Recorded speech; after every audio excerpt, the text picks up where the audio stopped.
പിന്നേടാ ഈ ഓഫീസിലത്തെ കൊളീഗ്സ് ആവുമ്പോഴേ ചിലപ്പോൾ നല്ല കമ്പനി ആവും, അങ്ങോട്ടും ഇങ്ങോട്ടും ഹെൽപ്പൊക്കെ ചെയ്യും. എന്ന് വെച്ചാൽ നമുക്ക് പരസ്പരം അങ്ങോട്ടും ഇങ്ങോട്ടും ഇൻട്രസ്റ്റ് ഉണ്ടെന്നുള്ള അർത്ഥം. മനസ്സിലായോ? അതൊക്കെ ഓക്കെ. നിന്റെ ഓഫീസിലല്ലേ ഗെയിം വർക്ക് ചെയ്യുന്നത്? നിങ്ങൾ ഡെയിലി ചാറ്റ് ചെയ്യാറുണ്ടല്ലേ? അല്ല, കുറച്ച് റൊമാൻറ്റിക് റീൽസ് ഒക്കെ അയക്കുന്നത് ഞാൻ കാണാറുണ്ട്. നീ റിപ്ലൈ കൊടുക്കാറുണ്ടല്ലോ. എടാ അത് റാൻഡായിട്ട് റീൽസ് ഷെയർ ചെയ്യും. നീ എൻ്റെ ഇൻസ്റ്റാഗ്രാം ചെക്ക് ചെയ്യുന്നുണ്ടോ? എടി അത് ചെക്ക് ചെയ്തുകൊണ്ടല്ലേ കണ്ടേ. അല്ല നീ എന്തിനാ ഇവന്മാർക്കൊക്കെ റിപ്ലൈ കൊടുക്കാൻ പോകുന്നേ?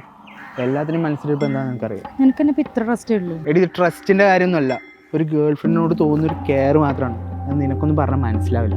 എൻ്റെ പൊന്നു കിരണേ, എല്ലാത്തിനും ഒരു ലിമിറ്റ് ഉണ്ട്. അത് ലിമിറ്റ് ഉണ്ട്, അതന്നെ ഞാനും പറഞ്ഞത്. നീ തന്നെയല്ലേ പറഞ്ഞത് അവനെ കാണാൻ കൊള്ളാം, അവന് ഒരുപാട് ഫാൻസ് ഉണ്ടെന്ന്.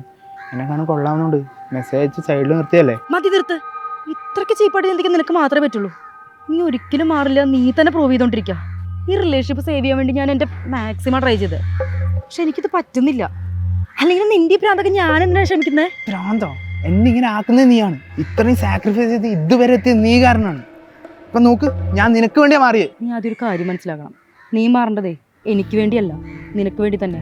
നമ്മുടെ റിലേഷൻഷിപ്പ് സ്റ്റാർട്ട് ചെയ്തപ്പോൾ അതേ സ്നേഹം കൊണ്ട് ഞാൻ നിനടുത്തൊരു കാര്യം പറയട്ടെ. Please get lost.